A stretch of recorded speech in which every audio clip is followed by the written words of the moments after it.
Hoje vamos compreender o tema da morte, um tópico tanto na filosofia quanto na religião, e que estão em diferentes tradições culturais e espirituais ao longo da história. De um lado, examinaremos o estoicismo, uma tradição filosófica que, através da reflexão sobre a mortalidade, busca uma vida de serenidade e aceitação, entendendo a morte como parte da ordem cósmica regida pelo Logos, a razão universal que permeia tudo. Vamos buscar os detalhes do estoicismo, como uma filosofia que valoriza a razão e a virtude como caminhos para a felicidade e o desapego como forma de lidar com as vicissitudes da vida, buscando a tranquilidade em face da inevitabilidade da morte. De outro lado, analisaremos o cristianismo, que, reconhecendo a realidade da morte, a enfrenta com fé na ressurreição de Cristo e na promessa da vida eterna.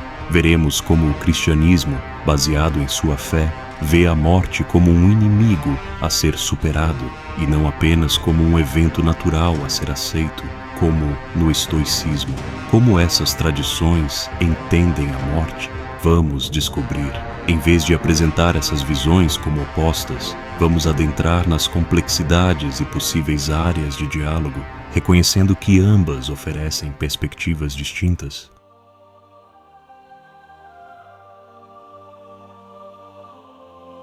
No mundo greco-romano do século I, havia uma variedade de atitudes em relação à morte influenciadas por diferentes classes sociais, regiões e tradições filosóficas. Nesse ambiente, o estoicismo, fundado por Zenão de Cítio no século III a.C., já havia passado por suas fases iniciais com foco em lógica e física, médias com influências platônicas e romanas com ênfase em ética prática, com pensadores como Sêneca, Epicteto e Marco Aurélio, cada qual trazendo sua própria perspectiva sobre a doutrina, enquanto o cristianismo primitivo estava em seus estágios iniciais de desenvolvimento, com diversas interpretações e abordagens, como as de Paulo e outros líderes, buscando estabelecer suas doutrinas e conceitos em um contexto repleto de outras visões de mundo, incluindo a filosofia grega. É importante notar que o estoicismo já possuía uma longa história e um corpo de doutrina consolidado quando o cristianismo começou a se propagar, e que ambos não estavam imunes à influência do pensamento platônico, que também se encontrava em plena expansão. Os estoicos cultivavam a melete thanatou, meditação sobre a morte, como um exercício filosófico para viver com serenidade e virtude. Essa prática, que mais tarde influenciaria o conceito cristão de memento mori, era parte da disciplina estoica, a qual via a reflexão sobre a morte como um caminho para o autoconhecimento e para uma vida mais plena. Como disse Epicteto, não são as coisas que perturbam os homens, mas as opiniões sobre as coisas. Manual 5. Para os estoicos, a morte não era um mal em si, mas um evento natural dentro da ordem cósmica governada pelo Logos, a razão universal. O objetivo não era cultivar a insensibilidade, mas sim compreender a morte racionalmente como parte necessária da natureza, o que permitia viver virtuosamente, apesar da sua inevitabilidade. O foco era na aceitação e não na resignação, ou seja, em compreender a morte como um fato inevitável e parte da ordem natural, e não como um sofrimento a ser evitado. Os primeiros cristãos, por sua vez, entendiam a morte física como consequência do pecado original, conforme expresso por Paulo em Romanos 5:12. Portanto, da mesma forma como o pecado entrou no mundo por um homem e pelo pecado a morte, assim também a morte atingiu todos os homens, porque todos pecaram. No entanto, eles viam essa realidade transformada pela ressurreição de Cristo, que garantia a esperança na vida eterna. Eles enterravam seus mortos com inscrições que refletiam essa fé, expressando a ideia de que, em Cristo, os falecidos dormem. 1 Tessalonicenses 4:13, aguardando a ressurreição. Paulo declara: o último inimigo a ser destruído é a morte. 1 Coríntios 15, 26, referindo-se não apenas à morte individual, mas à morte como uma força cósmica do mal, que seria definitivamente derrotada na consumação escatológica, ou seja, o fim dos tempos. A visão cristã da morte era mais complexa, incluindo uma dimensão de sofrimento, pecado e também de esperança e redenção, transformando a morte em uma porta para a vida eterna.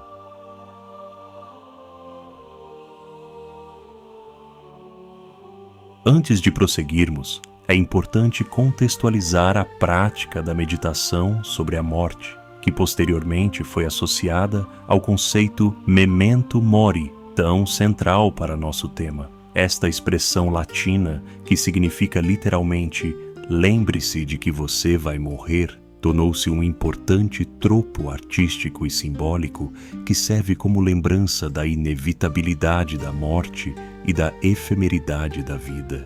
Embora a expressão específica tenha se popularizado no período medieval cristão, a prática que ela representa já existia na antiguidade clássica, especialmente entre os estoicos. O memento mori não era uma simples lembrança da morte, mas uma ferramenta para viver o presente com mais propósito e virtude, um convite a viver a vida com mais sabedoria e significado, ao invés de temer a morte. Na antiguidade clássica, Ocidente, a morte premiava o pensamento. Nomeadamente, Demócrito isolar-se-ia em meio às sepulturas. Até mesmo Platão, no Fédon, ao narrar a morte de Sócrates, terá escrito que a filosofia, na prática, era sobre morrer e estar morrendo. Memento mori é, mormente, um conceito fundamental do estoicismo, segundo o qual a morte, natural e correta, não deve ser temida, mas elaborada. Crucial para os estoicos da antiguidade clássica, as cartas de Sêneca enchem-se de injunções à meditação sobre a morte.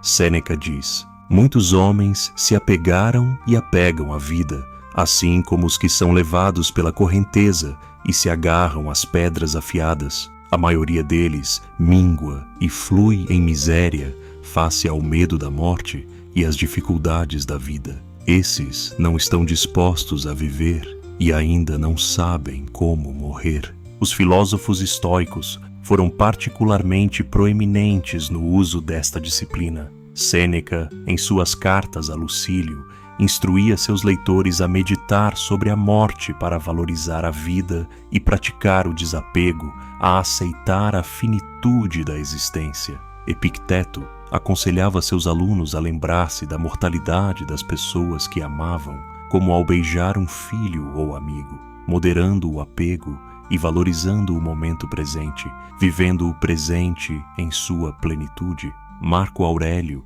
em suas meditações, frequentemente se lembrava de considerar quão efêmeras e insignificantes são todas as coisas mortais, buscando assim viver com mais sabedoria e propósito, focado no que realmente importa. A prática estoica do memento mori é um exercício para viver com mais significado, e não um convite ao niilismo ou à tristeza, ou seja, era uma forma de encarar a finitude como uma forma de valorizar o momento presente. Essa prática, inicialmente focada em promover uma vida virtuosa através da consciência da própria finitude, foi posteriormente incorporada pelo cristianismo, que adicionou dimensões morais relacionadas ao julgamento divino e à salvação da alma. Nas práticas cristãs, como na quarta-feira de cinzas, quando os fiéis recebem cinzas na testa com as palavras "lembra-te que és pó e ao pó voltarás", vemos essa tradição ainda presente, agora com uma dimensão espiritual e religiosa. O memento mori cristão servia como um lembrete da fragilidade humana e da necessidade de buscar a salvação, transformando o medo da morte em esperança na vida eterna.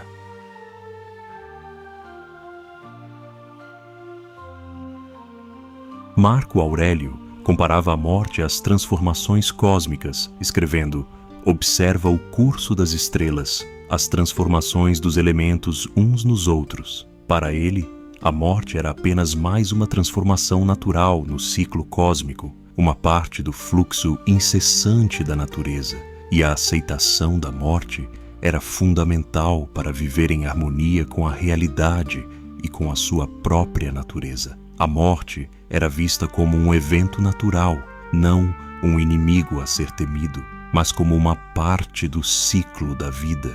No que diz respeito ao desapego, os estoicos apresentavam uma abordagem mais sofisticada do que a simples indiferença. Epicteto não prescrevia a insensibilidade, mas sim a clareza sobre a natureza mortal do que amamos.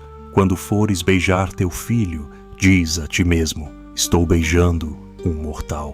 O objetivo não era eliminar o amor, mas sim desenvolver uma compreensão lúcida que permitisse amar sem ser destruído pelo luto quando a morte inevitavelmente ocorresse. O amor, para os estoicos, era uma ação racional, guiada pela clareza e pela compreensão da natureza das coisas, e não uma paixão cega e descontrolada, com apego excessivo e sofrimento. Os estoicos buscavam a homologia, que pode ser entendida como viver em harmonia com a natureza e a razão, distinguindo entre o que depende de nós, epha hemin, e o que não depende. A morte, estando fora de nosso controle, não deveria ser temida ou negada, mas sim aceita como uma expressão do logos cósmico. Essa aceitação não implicava passividade ou fatalismo, mas sim um reconhecimento racional que permitia viver virtuosamente, apesar da certeza da morte, focando naquilo que podemos controlar, nossas ações e nossos julgamentos, e usando a razão para viver de acordo com a natureza e o nosso dever.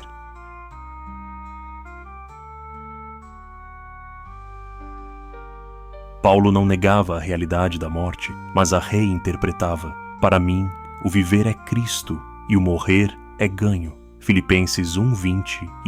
A ressurreição de Jesus era a base da esperança cristã. Se Cristo não ressuscitou, é vã a nossa fé. 1 Coríntios 15:14. A morte era vista como um inimigo a ser derrotado, mas, por meio da ressurreição de Cristo, ela não teria a última palavra. A ressurreição não era vista como um mero retorno à vida terrena, mas como uma transformação em uma vida eterna com Deus. O cristianismo via a morte como um evento a ser superado e não apenas aceito através da fé em Cristo e na promessa de vida eterna, onde a morte é vista como uma passagem para a presença divina. Quanto às concepções sobre o que acontece após a morte, encontramos um contraste interessante. Os estoicos entendiam a alma como pneuma, não simplesmente como sopro material, mas como o elemento ativo e racional que permeava o universo, que se reintegrava ao Logos, a razão cósmica ordenadora, após a morte, sem preservar a identidade individual. Embora houvesse variações nessa visão, com alguns, como Zenão, sugerindo uma persistência temporária da alma individual, predominava a ideia de que a identidade pessoal se dissolvia na racionalidade universal que governava o cosmos.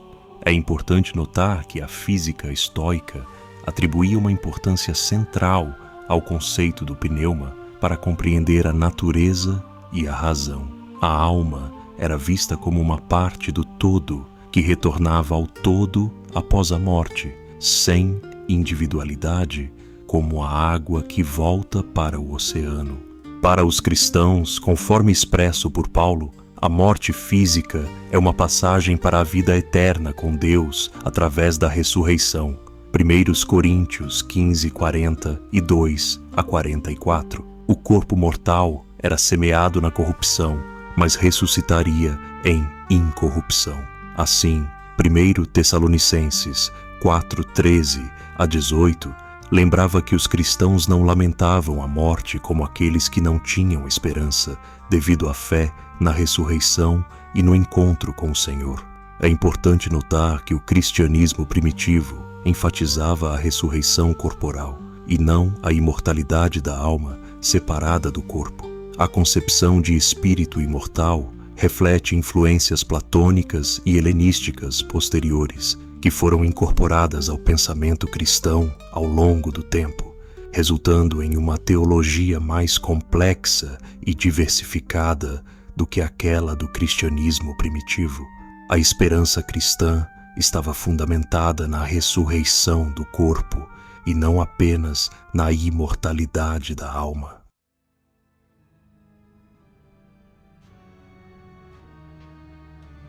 É importante contextualizarmos como o estoicismo tem sido recebido e, por vezes, criticado na contemporaneidade. Nietzsche criticava o estoicismo como tirania contra si mesmo, rejeitando sua disciplina ascética e a repressão das paixões, embora reconhecesse seu valor na busca pelo autodomínio. No entanto, defensores do estoicismo argumentam que Nietzsche interpreta mal a disciplina estoica, que não busca uma tirania contra si mesmo, mas o autodomínio para viver de acordo com a virtude e a razão, transformando as emoções negativas, pathi, em respostas racionais e apropriadas, empathia, guiadas pela razão e pela compreensão da natureza. Esta visão entende o estoicismo não como uma repressão, mas como uma transformação das emoções por meio do conhecimento e da clareza. O estoicismo não busca a ausência de emoções, mas a ausência de perturbação causada pelas emoções, a busca pela apatia. Alguns críticos recentes apontam que o estoicismo prega um racionalismo exagerado, baseado em um autocontrole que, de certa forma, tenta abafar as emoções. É importante notar que os estoicos não rejeitavam todas as emoções, mas buscavam transformar estados emocionais negativos, pathi, em respostas racionais e apropriadas, empathia, guiadas pela razão. O foco não era a supressão, mas sim a transformação das paixões em estados emocionais guiados pela razão. Outros observam que essa filosofia Zó encontra sua realização na prática, não existindo um modo de pensar estoico desconectado das ações cotidianas, o que a torna particularmente exigente. A ética estoica, portanto, era uma ética da ação e da prática, e não apenas da reflexão. Essa crítica nos convida a pensar até que ponto a razão deve controlar as emoções, ou se as emoções devem ter um lugar na vida de uma pessoa virtuosa. Há também críticas sobre como o estoicismo tem sido apropriado na cultura contemporânea. Frequentemente, seus princípios são simplificados e descontextualizados em livros de autoajuda e programas de coaching, perdendo muito de sua profundidade e contexto histórico-filosófico original. Nesses contextos, o estoicismo é frequentemente reduzido a técnicas de resiliência ou gerenciamento de estresse, desvinculadas de suas fundações éticas e cosmológicas mais profundas. A ênfase estoica na virtude e no dever social é muitas vezes deixada de lado em favor de uma busca individualista pela tranquilidade e sucesso material. Essa apropriação resulta em uma reflexão frouxa, sem rigor filosófico, que pode ser usada para validar ideias que têm pouca relação com o estoicismo autêntico. Há também o risco de que o estoicismo seja transformado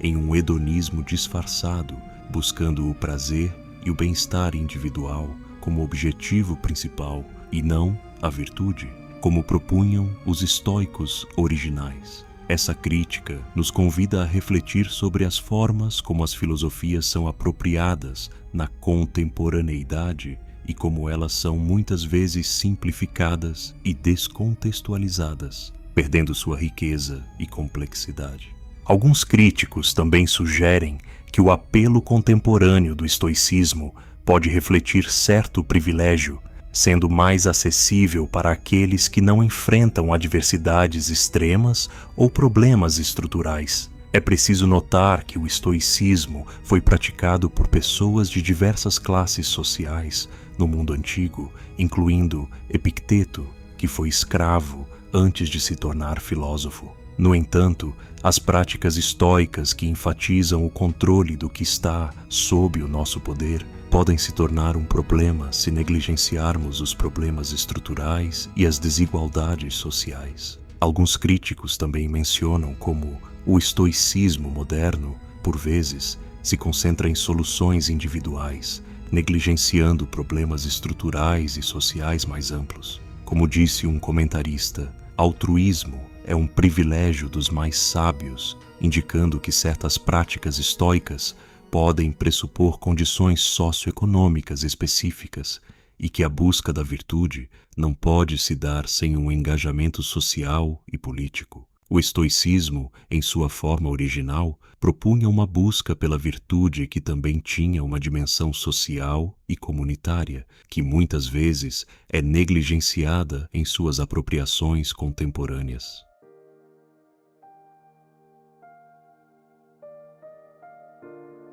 Justino via o logos estoico como uma centelha da verdade divina que só se realizaria plenamente em Cristo. Essa perspectiva ilustra como os primeiros cristãos dialogaram com as ideias da filosofia grega, buscando interpretar os conceitos estoicos à luz da fé cristã. Essa apropriação se mostra tanto nas semelhanças como nas diferenças entre as doutrinas, e como ambas buscavam dar sentido à vida humana. A filosofia grega, em especial o estoicismo, ofereceu um vocabulário, conceitos e formas de pensar para o cristianismo, que, por sua vez, reinterpretou esses conceitos como, por exemplo, o conceito de logos, que no estoicismo era a razão cósmica e no cristianismo a palavra de Deus. É importante notar que o estoicismo influenciou o pensamento cristão posterior. Clemente de Alexandria e Orígenes incorporaram elementos da ética estoica em sua teologia. Tomás de Aquino adaptou a doutrina estoica das paixões, Patti, em sua teoria das virtudes, reinterpretando-as à luz da graça divina, demonstrando que essas tradições não são totalmente antagônicas, mas mantiveram um diálogo fecundo ao longo da história. O neostoicismo, movimento filosófico que surgiu no final do século XVI, demonstra essa aproximação entre as duas tradições, que buscava combinar os princípios do estoicismo e do cristianismo, propondo uma forma de conciliar a razão e a fé, a virtude e a graça divina. Ao longo da história, vemos como diferentes escolas de pensamento dialogaram entre si e com a fé cristã, criando uma rica tradição de pensamento que marcou a cultura ocidental.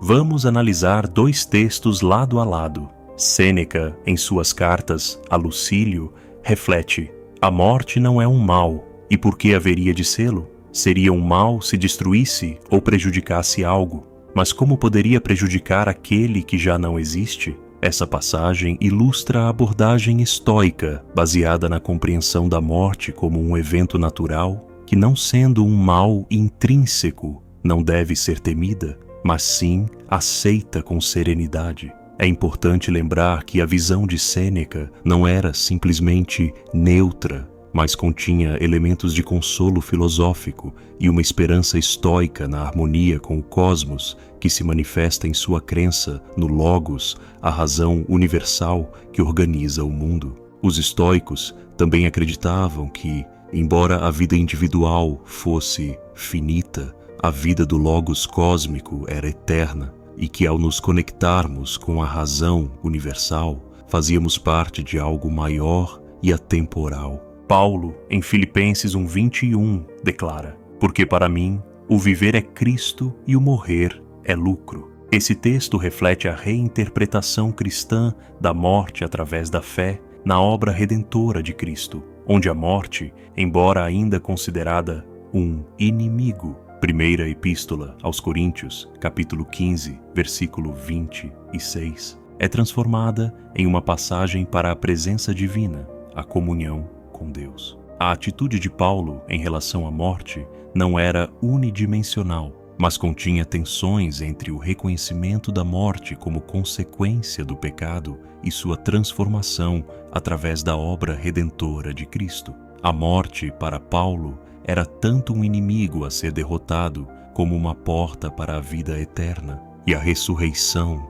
era a prova da vitória sobre a morte e a promessa de vida após a morte. Ambas as tradições, apesar de suas diferentes fundamentações metafísicas, ainda oferecem recursos para enfrentar a inevitabilidade da morte. E também é importante notar que a atitude de Sêneca em relação à morte não era simplesmente neutra, mas incluía elementos de consolo filosófico e até certa esperança estoica na harmonia com o cosmos e na conexão com a razão universal. Da mesma forma, a atitude de Paulo em relação à morte não era unidimensional, mas continha tensões entre o reconhecimento da morte como consequência do pecado e sua transformação através da obra redentora de Cristo e da esperança na ressurreição. Os estoicos buscavam a ataraxia, um estado de tranquilidade e ausência de perturbação mental,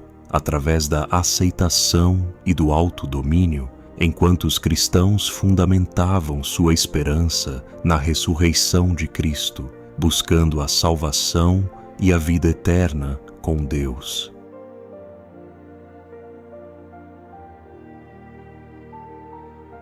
Na contemporaneidade, o estoicismo tem sido redescoberto, com suas práticas adaptadas para inspirar exercícios de atenção plena e técnicas para lidar com a ansiedade existencial. Este renovado interesse frequentemente adota aspectos práticos do estoicismo, enquanto negligencia seu contexto cosmológico original, como o logos e a homologia. É importante notar que o estoicismo original tinha uma dimensão ética e comunitária que vai além das práticas individualistas modernas, incluindo deveres sociais e éticos ligados à compreensão do logos universal. Além disso, o estoicismo atual tende a focar no indivíduo e na busca por bem-estar, e não na busca da virtude como ideal. Esta apropriação, muitas vezes individualista e focada no bem-estar, destoa de sua dimensão original de busca pela virtude e pela ação social.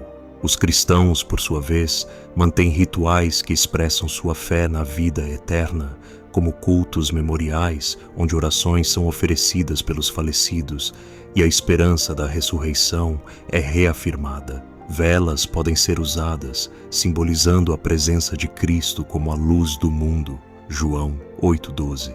Mas o ritual como um todo envolve uma rica tapeçaria de significados, incluindo o luto, a gratidão pela vida do falecido e a esperança na vida eterna. O luto para os cristãos não é somente uma expressão de dor, mas também uma celebração da vida e da fé na ressurreição, oferecendo uma esperança de um futuro transcendental. A tensão cristã entre valorizar a vida presente enquanto se aspira à vida eterna é capturada por Agostinho, que, em Cidade de Deus, Tristesse, descreve a morte como o salário do pecado, mas também como a porta da graça, refletindo a dupla natureza da morte na fé cristã. Agostinho descrevia os cristãos como peregrinos neste mundo que se movem rumo à vida eterna, vivendo com o olhar fixo em um futuro transcendental.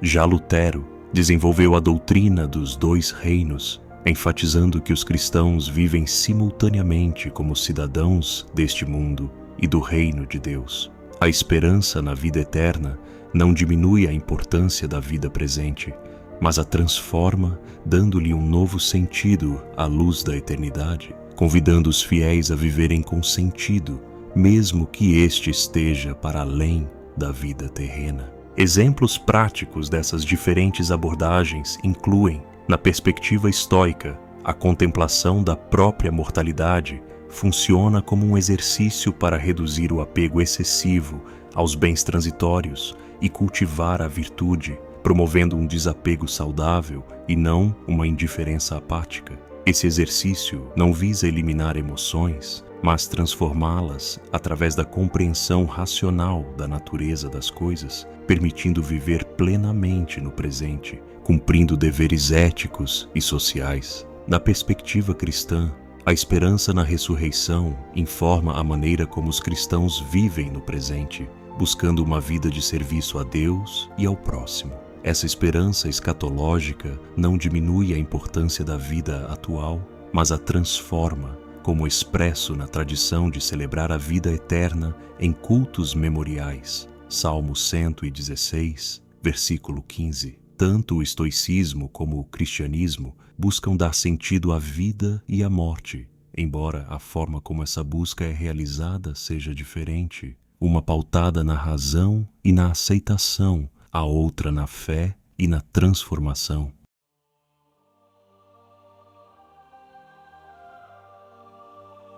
Como vimos hoje, tanto o estoicismo quanto o cristianismo oferecem perspectivas sobre como encarar a morte e viver diante dela. Porém, é importante reconhecermos como essas tradições são por vezes distorcidas em contextos atuais. É preciso considerar sempre quão fácil é simplificar ou deturpar ambas as tradições e como a compreensão e apreciação mais profundas dessas tradições exigem esforço contínuo de estudo e reflexão, ao invés de uma compreensão estática e superficial. Precisamos nos atentar a como as visões de mundo e as doutrinas filosóficas podem ser facilmente adaptadas e reduzidas quando aplicadas fora de seu contexto original. No caso do estoicismo, vemos frequentemente uma tendência à sua transformação em técnicas de autoajuda desconectadas de seu rico contexto filosófico. Como observou um crítico, isso pode levar a uma reflexão frouxa, sem rigor filosófico, ou mesmo a mistura com ideias delirantes, distantes do estoicismo autêntico. Além disso, há o risco de que o estoicismo seja transformado em uma filosofia individualista, que negligencia os problemas sociais e as desigualdades, focando no bem-estar individual em detrimento de uma ação ética e engajada no mundo. O apelo contemporâneo do estoicismo, particularmente entre jovens adultos buscando estabilidade mental em um mundo caótico, merece atenção crítica. Como sugerido nas discussões contemporâneas, precisamos questionar se certas interpretações do estoicismo não acabam promovendo uma visão individualista que ignora problemas estruturais mais amplos, transformando-o em um hedonismo camuflado em uma ética. O estoicismo não foi pensado originalmente como um caminho para o bem-estar individual, mas como uma forma de viver de acordo com a razão e a virtude, com uma visão de mundo abrangente e um engajamento social. Da mesma forma, as concepções cristãs sobre a morte e a ressurreição também são frequentemente simplificadas, perdendo as nuances teológicas e éticas que as tornam tão profundas. É importante lembrar que a teologia paulina, embora central para o cristianismo, possui interpretações diversas, desde as mais dogmáticas até as mais liberais. Alguns autores defendem que sua teologia não era compatível com os ensinamentos de Jesus, enquanto outros a consideram uma extensão legítima da mensagem original.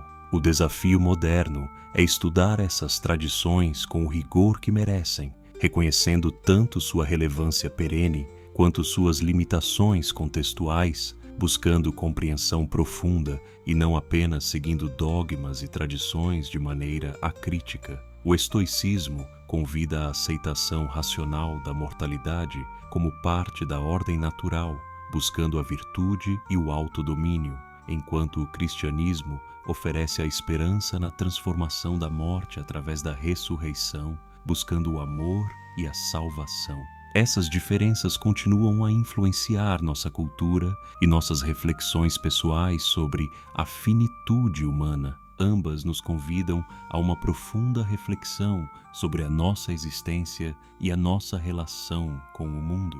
De que maneiras as perspectivas estoica e cristã se complementam, mesmo em suas diferenças fundamentais? Como a aceitação racional estoica e a esperança ressurrecional cristã podem nos ajudar a viver uma vida mais plena? Considerando as críticas contemporâneas ao estoicismo, como podemos aproveitar seus insights sem cair nos extremos de rigor excessivo ou simplificação superficial? e como essas visões se comparam à visão platônica do mundo, da alma, da morte e do bem, que encontraremos em A República. Comente seu desafio, escreva uma carta para seu eu futuro no leito de morte. Como um estoico, você poderia refletir. Lembre-se de que viveu de acordo com a natureza, exerceu a virtude naquilo que estava sob seu controle e aceitou com serenidade o que não estava. A morte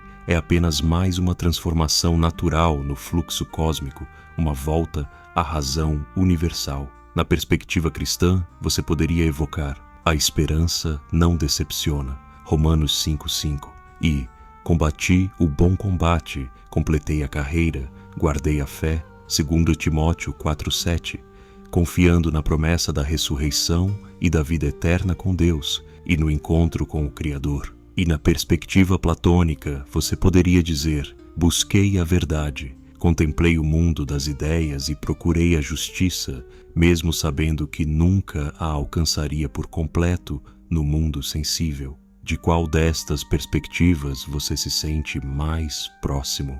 No próximo episódio, Paulo versus um filósofo estoico, uma discussão imaginária que explorará diferentes perspectivas sobre a vida, a virtude e a busca pelo florescimento humano, mostrando tanto pontos de convergência quanto de divergência entre estas duas profundas tradições de pensamento. Fim do episódio. Se gostou deste conteúdo, dê um like, compartilhe e inscreva-se no canal. Não se esqueça de ativar as notificações para não perder nenhum debate.